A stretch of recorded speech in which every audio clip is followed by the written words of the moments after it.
Today we're outside of Cumberland, Maryland, nicknamed the Queen City of the Alleghenies during the Civil War.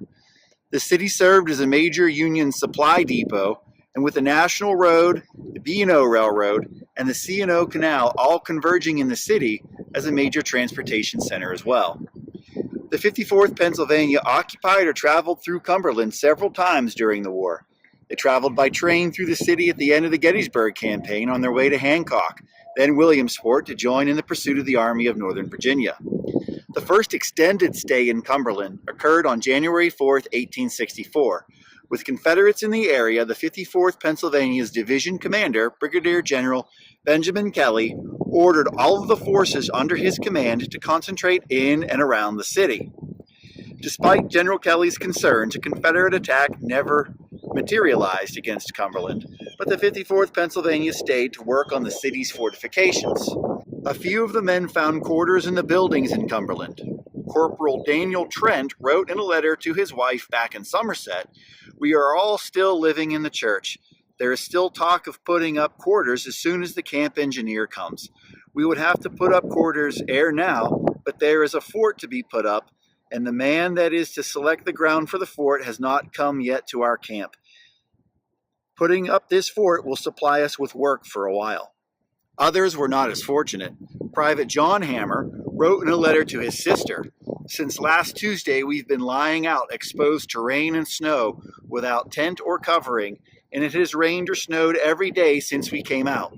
Sometimes our blankets were frozen as hard as boards. We were put up quarters for a short stay right on the banks of the Potomac. Even the simple quarters did not help much." Later, Private Hammer wrote, "I think last night was the coldest night I ever felt. Some of the men froze their fingers, ears, and feet. I froze the end of my thumb and feet partly. My feet are very sore." Major General Franz Sigel arrived in March to prepare for the spring campaign down the Shenandoah Valley.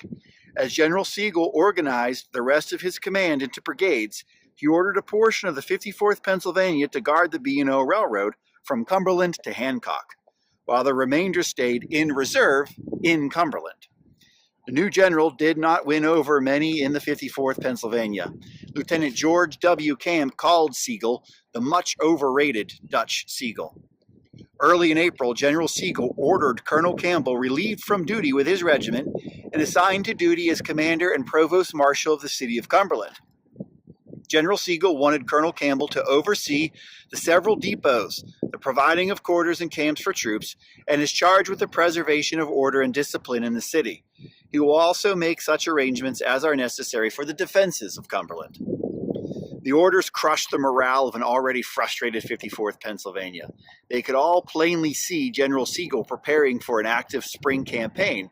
Instead of taking part in it, the regiment found themselves assigned to guarding the B&O Railroad again and garrisoning the town of Cumberland.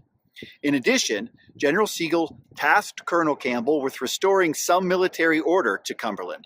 In a circular issued to all Union troops in the vicinity, Colonel Campbell declared no soldiers except those on duty could carry arms in the city.